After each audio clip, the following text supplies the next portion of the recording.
자, 네 번째 단어는요, PRINC로 시작하고 E로 끝난 단어입니다. 네, 앞에 있는 PR로 시작하고 INC까지 보시면, 네, 이 단어는 높은 자리에 있는 사람이라고 그랬어요. 그래서 PRIN까지는 print, C 다음에 E나 I가 오면 C는 스로 발음한다라고 그랬사오니 이 단어는 prince가 됩니다.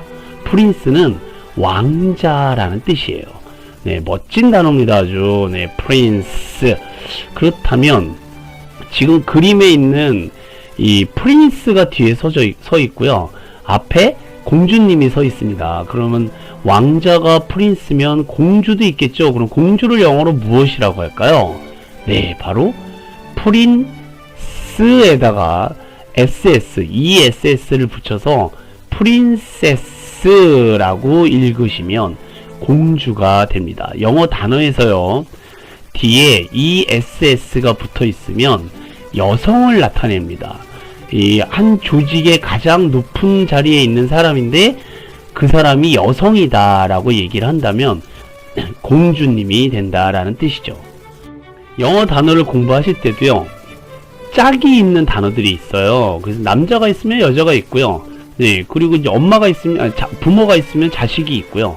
네, 그런 식으로 해서 단어를 공부하실 때, 네, 왕자를 공부하셨다면 당연히 공주도 하나의 짝으로 같이 공부하셨으면 좋겠습니다. 왕자와 공주를 영어로 prince and princess, 이 두 단어를 꼭 기억해 두셨으면 좋겠습니다. 그 예를 들어 드리면요, ESS가 붙으면 여성이다 라고 얘기를 했었는데요, 이 HOST라는 단어, 이 단어도 사실 많이 들어보신 단어예요. host라고 있는데, host는요 남자 집주인을 가리키거든요. 그 우리나라는요, 외국의 영어 표현에서 좋은 뜻이 있다 그러면요, 우리나라 사람들은요 이상하게 조금 이제 그 우리가 인식이 안 좋은 곳에서 먼저 쓰기 시작해요. 네, 왜 남자 접대부들을 우리는 호스트바 이렇게 얘기를 하잖아요. 그래서 별로 안 좋은 이미지로 이 단어를 우리는 접하고 있습니다만, 이 유럽이나 미국의 캐나다 쪽으로 가시게 되면, 북미 쪽으로 가시게 되면 자기 남편을요 호스트라고 얘기를 해요. 굉장히 높은 존칭입니다. 그러면 자기 부인을 뭐라 그러냐면 호스테스라고 그래요. 호스테스. 우리는 왜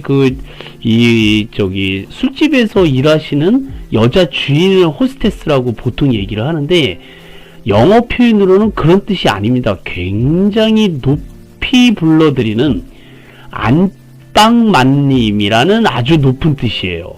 네, 그래서 host and hostess 그러면 바깥 양반과 안방마님 뭐 이런 뜻으로 이해하시면 좋으실 것 같아요. 호스테스에서도 ESS가 들어갔죠. 네, 그래서 집주인이긴 집주인이긴데 여성이다. 그래서 여성 집주인 호스테스.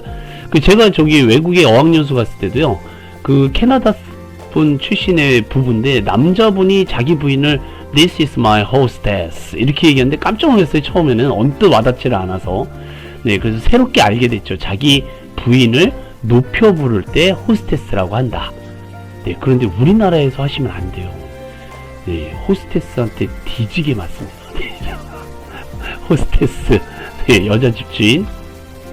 자, STEWARD라는 단어는요, steward라고 있습니다. steward는요, 비행기나 뭐 고속열차, KTX의 남자 승무원을 steward라고 그러거든요. 이 남자 승무원은 별로 숫자가 많지 않기 때문에 우리는 이 단어를 많이 듣지는 않습니다만, 뒤에다가 ESS를 붙이면 우리가 많이 듣던 단어가 돼요. stewardess죠. stewardess 그러면 여자 승무원이라고 해서 뒤에 ESS가 붙은 거를 확인하실 수 있습니다. 네, 그래서 우리가 이미 익히 알고 있는 단어였는데 ESS가 붙으면 여성을 나타내는 단어다라는 걸 꼭 기억해 두시라는 뜻에서 소개를 시켜드렸습니다. 자, 다섯 번째 단어 보시겠습니다. 아까 공부하셨던 단어예요. principal 무슨 뜻이었죠? 교장 선생님이었잖아요. 그때 교장 선생님이 그 단어가 욕처럼 들리기 때문에 이 단어를 대신 쓴다라고 소개시켜 드렸습니다. 근데 아까 거기서는 소문자로 써드렸는데 대문자로 보니까 언뜻 와닿지 않으실 수도 있습니다. President. 네, President입니다. 읽어볼까요? President. 대통령이라는 뜻입니다. 자, 특히 영어니까 미국의 대통령들, 오바마, 트럼프, 바이든, 이 사람들을요, 미스터 프레지던트, 미스터를 붙이게 되면 우리나라 말로는 대통령 카카라는 존칭이 됩니다. 네, 이 미국의 대통령 뿐만 아니라 한국의 대통령, 모든 국가의 대통령을 전부 다 뭐라고 한다? 프레지던트입니다. 국가라는 어마어마한 조직의 가장 높은 자리에 있는 분.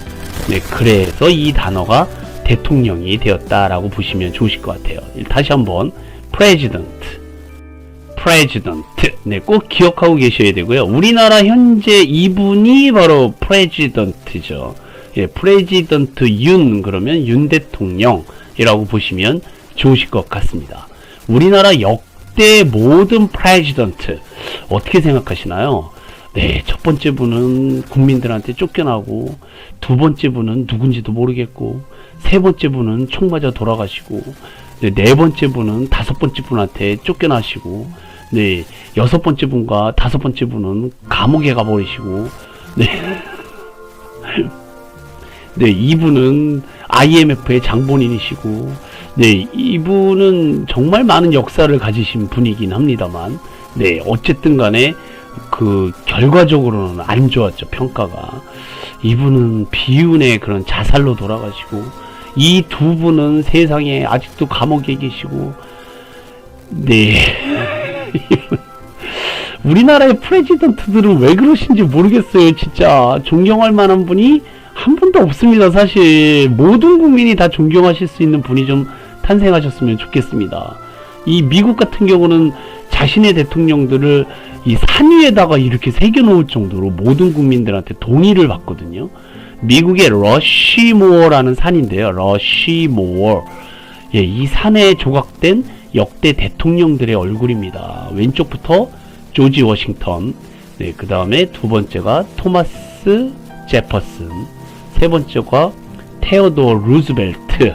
네, 유명하신 분이죠. 제일 유명하신 분이 오른쪽 분입니다. 에이브라함 링컨 대통령이죠. 네, 미국 사람들은 일단 링컨 대통령을 제일 좋아하긴 해요. 정말 1순위입니다. 농담도 잘하셨고, 네, 그렇습니다. 우리나라도 이렇게 위대한 분이 한 분이라도 좀, 네, 태어났으면 좋겠습니다. 세종대왕 이후 없지 않습니까? 프레지던트, 우리 모든 국민이 존경할 만한. 자, 우리 모두 염원의 기도를 올리시면서, 네, 우리나라를 정말 잘 가꿀 수 있는 위대한 프레지던트를 기도해 주셨으면 좋겠습니다. 프레지던트였습니다. 자, 여섯 번째 단어 보시겠습니다. 두 단어를 같이 드리는데요. 그래서 좀 길어 보입니다. PRIME MINISTER로 끝났어요. 맨 앞에 있는 단어는 E로 끝났죠. E로 끝났으면 그 앞에 있는 모음은 알파벳 이름대로 불러준다. I 이렇게 발음을 하셔야 돼요. 그러면 앞에 있는 리을 사운드, R 사운드와 함께 리가 아니라 라임이 됩니다. 앞에 있는 피읍 발음과 합쳐지면 프라임이 되는 거죠. 프라임, 미니스터가 되겠습니다. 자, 읽어볼까요? Prime Minister. 그러면 총리나 수상을 가리키는데요. 이 뒤에 있는 미니스터만 보시게 되면 이 미니스터가 장관이라는 뜻이에요. 그러니까 왜 교육부 장관, 뭐 법무부 장관, 네, 그렇게 국방부 장관, 뭐 이렇게요. 그 장관을 영어로 미니스터라고 그러고요. 장관들의 수장이다. 네, 제일 PRI로 시작하면 높은 자리에 있는 사람이라고 그랬어요. 네, 그래서 프린서펄이라든지 프레지던트라든지 프린스라든지 프라임이라든지 이게 그 조직의 가장 높은 대장이다 라는 뜻으로 보시면 미니스터, 장관의 대장, 보스는 누구냐? 대통령이 아니라요. 대통령은 국가의 대장이고 장관들의 대장은 국무총리 또는 수상이라고 부르시는 분들이다 이겁니다. 우리나라 역대 국무총리, 프라임 미니스터들을 좀 보여드리고 있어요. 그래야 영어 단어가 오래 가실 테니, 네, 첫 번째 우리가 주요 총리 프라임 미니스터가 김종필 씨, 네, 이회창 씨, 고건, 이해찬, 한명숙, 황교안, 이낙연. 네, 이분들이 아주 우리가 기억할 수밖에 없는, 네, 그런 그 역사를 가지신 프라임 미니스터들이죠. 네, 이 지금의 장관들 누군지 잘 모르실 거예요. 프라임 미니스터. 네, 한 분 한 분 이제부터는 이 단어를 되새기시면서 뉴스에 나오시는 프라임 미니스터들을 한 분 한 분씩 보셨으면 좋겠습니다. 이 프라임 미니스터는 내각의 장이죠, 그야말로. 네, 그래서 한국에서는 국무총리, 그리고 국무총리를 영어로 뭐라고 합니까? 그런데 프레지던트는 아시는데 프라임 미니스터는 모르시면 또 안 되겠죠, 그쵸? 네, 그래서 우리나라는 사실 이 프라임 미니스터들이 존재하는데 미국에는 프라임 미니스터가 없습니다. 네, 부통령이 있을 뿐이죠. 네, 부통령 밑에 국무장관이 있거든요. 네, 그래서 미국에도 프라임 미니스터가 있느냐? 그럼 없다라고 얘기하셔야 돼요. 우리나라에 프라임 미니스터가 존재한다 라고 보시면 좋으실 것 같습니다. 영국 같은 경우는 왕은 존재하는데, 네, 힘이 없죠. 대신 프라임 미니스터, 수상이라고 부르는 이 사람이 막강한 실권을 가지고 있죠. 자, 그래서 이 단어도 프린스, 프레지던트, 프린서펄과 함께 꼭 알아두셔야 되는 높은 자리에 있는 분의 영어 단어이기 때문에 기억해 두셨으면 좋겠습니다. 언제까지? 네, 이 수업이 끝날 때까지만요. 네, 그 이후에는 잊어버리셔도 상관이 없어요. 자, 네, 진짜라니까요. 네, 제 말을 믿어주시기를 부탁드릴게요. 자, 읽어볼까요? Prime Minister, Prime Minister. 무슨 뜻? 장관입니다. 자, 7번째 단어 보시겠습니다. 네, 이 단어 세계적으로 유명하게 된 단어입니다. P-A-R-A-S-I-T-E. P-A는요, 패라고 읽어요. 패. A 사운드가 여기서는 그 I 애자를 쓰고요. 그 다음에 R-A는 러라고 있습니다. 패, 러. 왜 이런 식으로 파라 이렇게 읽으면 좋은데, 그쵸? 딱 떨어지잖아요. 파라. 네, 근데 이 사람들이 이 단어를 독일어에서 가지고 왔다고요. 그러니까 게르만어 쪽에서 가져왔기 때문에 그 사람들의 발음을 그대로 따라 하거든요. 그래서 PA가 패, RA가 어입니다. 러, 패럴. 그 다음에 E로 끝났잖아요. 그럼 그 앞에 있는 I는 그대로 I라고 읽어주는데 앞에 있는 시옷 발음과 합쳐져서 사이트라고 읽게 돼요. 패러 사이트. 네, 기생충입니다. 네, 깐느 영화제 또는 오스카 수상을 받은 어마어마한 작품이 봉준호 감독에 의해서 만들어지게 되고 한국의 문화 콘텐츠가 세계적으로 우뚝 서게 되는 계기가 되는 엄청난 영화가 탄생했었죠. 네. 우리나라에서는 기생충이라고 개봉이 됐고요. 미국에서와 전 세계에는 Parasite로 개봉이 되었습니다. 그러니 우리도 영어 공부를 하는 마당에 이 단어는 꼭 알고 계셔야겠죠. 이게 그리스어 쪽에서 원래 파생이 돼서 게르만어로 넘어갔다가 이제 영어로 넘어온 경우인데요. 이 패러라는 앞에 있는 패러라는 말은 그 함께 옆에라는 뜻이에요. 옆에. 네, 사이트라는 말은 자리, 위치라는 뜻이거든요. 옆에 앉아서 같이 음식을 먹는다. 남의 옆에 꼽사리 끼워서 뭔가를 같이 나눠 먹는 사람. 네, 그런 사람을 우리는 기생충이라고 얘기를 합니다. 자, 어쨌든 영화 제목과 함께 이 단어 P로 시작하는 7번째 단어도 꼭 기억해 두셨으면 좋겠습니다. 다른 사람들한테 얘기하실 때도요, 그 기생충 영화 있잖아 이럴 때 패러사이트 이렇게 한마디 꼭 해주셨으면 좋겠습니다. 패러사이트, 기생충이었습니다. 아주 중요해요. 앞에 있는 패러, 사이트 두 단어가 합쳐져서 기생충.